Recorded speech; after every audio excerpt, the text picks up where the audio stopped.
여러분, 혹시 사랑이 시간이 지날수록 자유를 빼앗아 간다면 어떻게 하시겠어요? 이 영상은 제가 준비한 이야기인데요.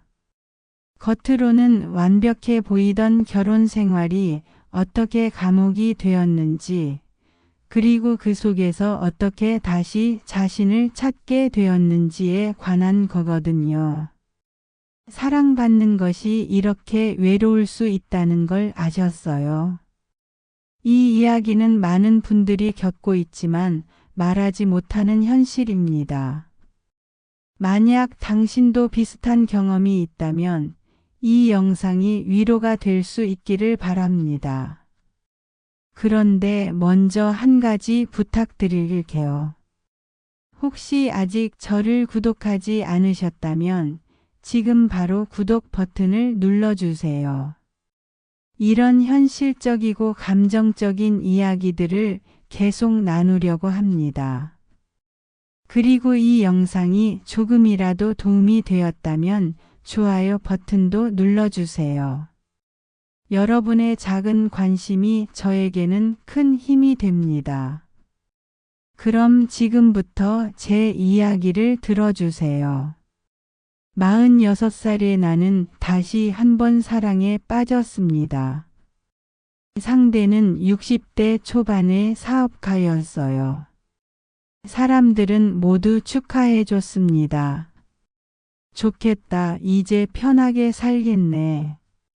나이도 적당하고 경제적으로도 안정적이고 참 좋은 조건이네. 이런 식의 말들이었어요. 저도 그렇게 생각했습니다. 이번엔 다를 거라고, 이번엔 정말 행복할 거라고. 처음 만났을 때 그는 완벽했습니다. 정중한 말투로 저를 대했고 항상 깔끔한 옷차림을 유지했으며 그의 얼굴에는 항상 다정한 미소가 있었어요. 그는 저에게 자주 이렇게 말했습니다. 내 인생에 다시 봄이 온 것 같아요. 너 때문에 다시 살고 싶은 마음이 생겼어. 그 말 한마디에 저는 모든 걸 믿었습니다. 과거의 상처들도 실패했던 관계들도 모두 이걸 위한 거였다고 생각했어요. 결혼식 날은 정말 아름다웠습니다. 가족들도 많이 와줬고 축하해주는 사람들의 박수가 가득했어요. 저는 그 순간이 인생 최고의 행복이라고 느꼈습니다. 하지만 그 행복은 24시간밖에 지속되지 않았습니다. 결혼식 다음 날 그는 침대에 누워 있다가 갑자기 냉정한 목소리로 말했어요. 앞으로 내 집에서는 내 방식대로 살아줘. 난 오랫동안 혼자 살아왔기 때문에 내 루틴과 방식을 바꾸고 싶지 않아. 그 말은 마치 선언문처럼 들렸습니다. 이제부터 시작될 규칙들의 첫 번째 경고였죠. 저는 그때 몰랐습니다. 그 한마디가 앞으로 제 인생을 어떻게 바꿀 것인지를. 시간이 지나면서 그는 서서히 변했습니다. 처음엔 아주 작은 것부터 시작했어요. 제가 준비한 커피가 조금 싱겁다며 컵을 탁 내려놓고 넌 이것도 제대로 못하냐? 라고 말했습니다. 저는 그건 단순한 지적이라고 생각했어요. 개선해야 할 점이라고. 그래서 다음 날은 더 진하게 내렸고 그는 너무 진하다며 또 다른 잣대를 들이댔습니다. 그렇게 패턴이 반복되었어요. 전화가 울릴 때마다 그는 저에게 의심의 눈초리를 보냈습니다. 누구야? 어떤 남자야? 제 친구의 전화, 엄마의 전화, 회사 동료의 전화까지 모두 같은 질문의 대상이 되었어요. 처음엔 그게 질투라고 생각해서 달콤하게 느껴지기도 했습니다. 하지만 그것이 반복되면서 저는 누군가와 통화하는 것 자체가 두려워지기 시작했어요. 휴대폰을 가지고 다니는 것도 불편해졌고 친구들을 만나는 것도 조심스러워졌습니다. 집 안에서 저는 점점 사라져갔습니다. 처음에는 주부로서의 역할을 충실히 했습니다. 아침 일찍 일어나 그의 좋아하는 음식을 준비했고 집을 깔끔하게 정리했으며 저녁 때 그의 귀가를 기다렸어요. 하지만 아무것도 충분하지 않았습니다. 음식의 온도가 조금만 차도, 집이 완벽하지 않아도, 제 표정이 조금 밝지 않아도 그는 뭔가 잘못되었다고 느꼈어요. 저는 그의 눈치를 계속 봐야 했고 그의 기분에 맞춰 제 모습을 조정해야 했습니다. 시간이 지나면서 저는 누군가의 아내라는 정체성 이상도 이하도 아닌 사람이 되어버렸습니다. 제 이름으로 불린 지 얼마나 되었는지 기억이 나지 않았어요. 항상 당신, 여보 또는 이 사람이라고 불렸거든요. 거울을 봐도 제 얼굴이 낯설었습니다.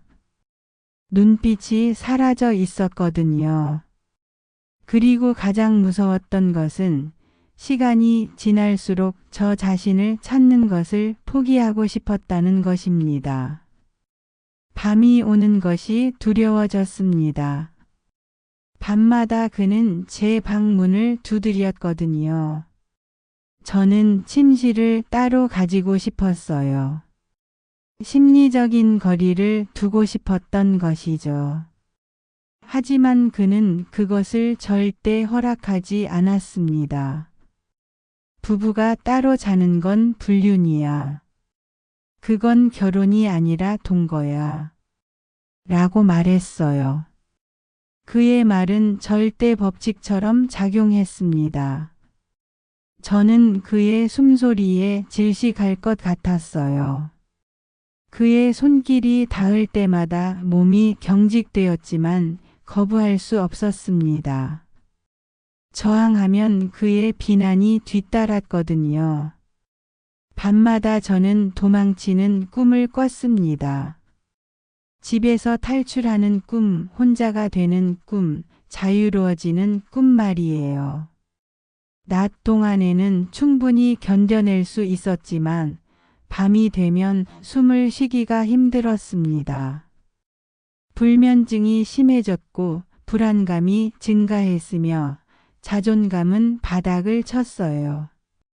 거울에 비친 제 모습은 유령 같았습니다.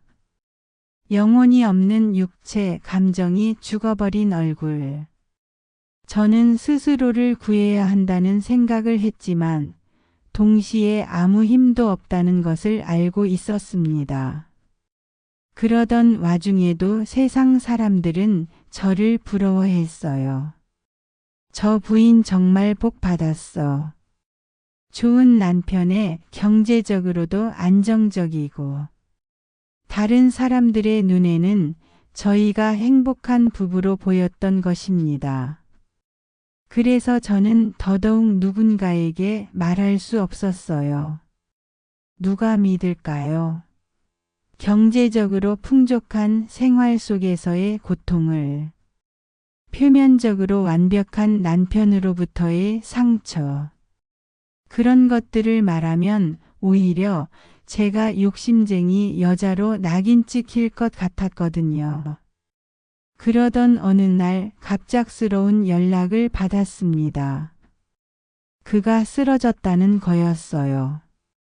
급성 뇌중풍이었습니다. 병원으로 달려갔을 때 저는 그의 모습을 보고 깜짝 놀랐습니다. 커다란 체구를 자랑하던 그가 침대 위에서는 너무 작아 보였거든요. 의료 장비들에 연결된 그의 모습은 매우 취약해 보였습니다. 그리고 그 순간 저는 뭔가가 바뀌었습니다. 그는 일주일 후 의식을 회복했어요.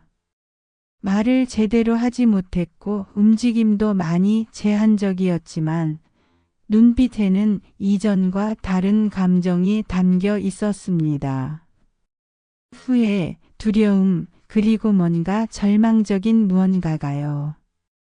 그를 돌보는 과정에서 저는 많은 시간을 함께 보냈고 어느 순간 제 마음속에서 분노가 거쳐나가고 연민이 자리 잡았습니다. 그가 얼마나 외로웠는지, 얼마나 두려웠는지 그 감정을 제어하지 못했던 것 같았거든요. 몇 달이 지나고 그의 상태가 조금씩 호전되면서 저는 어느 날 그의 서재에서 낡은 편지 한 장을 발견했습니다. 금고 안에 들어있던 그것은 그의 필체로 이렇게 쓰여 있었어요. 내게 다시 찾아온 행운이 있다면 그것은 너다. 너는 내 인생에서 유일하게 진심이었던 사람이다. 하지만 나는 사랑이 두려웠다. 내가 받았던 상처들, 과거의 실패들이 날 지배했고 그것들이 너를 향한 통제로 변했다. 미안하다. 그 편지는 아마도 뇌중풍을 앓기 직전에 누군가에게 전하고 싶었던 말이었던 것 같습니다. 그 이후 저는 많은 것이 변했습니다.